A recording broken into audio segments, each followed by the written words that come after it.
The all-out war between Rick and Negan on The Walking Dead had many casualties, including one original cast member.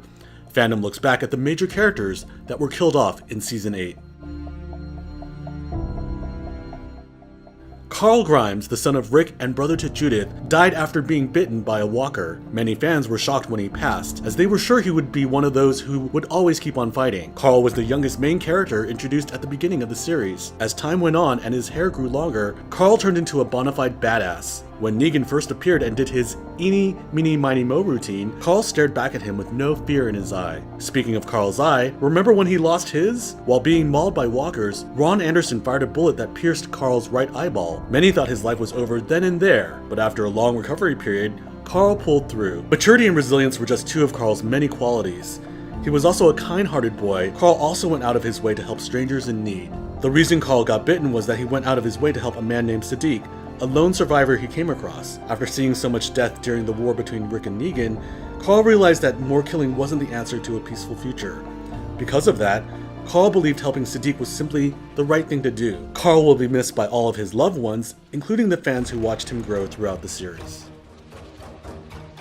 Shiva, the former animal companion to Ezekiel, died after protecting her injured master from a horde of walkers that surrounded him. Nobody likes seeing a human die in these types of situations, but the death of an innocent animal always ends up being even more heartbreaking to watch, even if it's just CGI. Ezekiel and Shiva's bond went way back to before the world went to hell. Shiva lived in an exhibit at the zoo where Ezekiel worked as a zookeeper. One day, Shiva fell in a concrete moat in her enclosure and badly injured her leg. Ezekiel noticed that Shiva was in pain and came to her rescue, wrapping his shirt around her open wound to stop it from hemorrhaging. To show her gratitude, Shiva never showed any signs of hostility towards Ezekiel.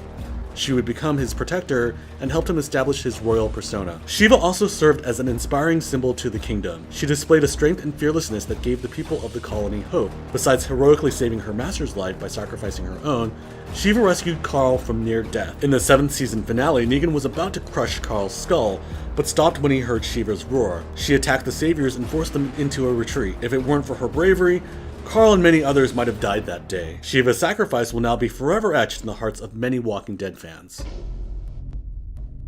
Remember Morales, a character who hadn't been seen for 7 seasons and suddenly appeared holding a gun to Rick's head? Morales hadn't been seen or talked about since he and his family decided to head out on their own in Season 1. He was a caring father who would do anything to protect them. Because of that, losing his family hit him very hard, making him go insane from grief. Later, he discovered the Saviors and pledged his loyalty to Negan. Morales met his end in Season 8 when Daryl shot an arrow through his head, killing him instantly. He was one of the original Atlanta survivors, but his life took a very different turn than Rick's. Had Rick not found allies, he may have ended up just like Morales, a pawn of the powerful Negan.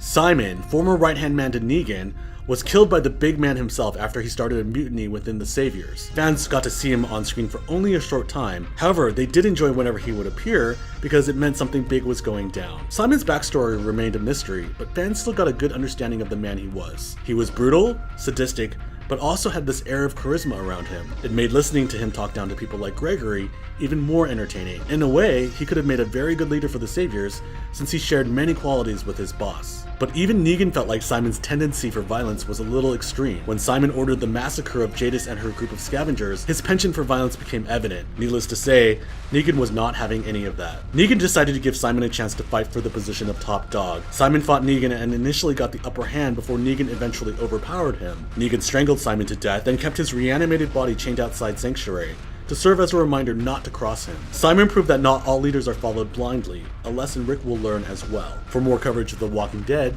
be sure to check back with Fandom.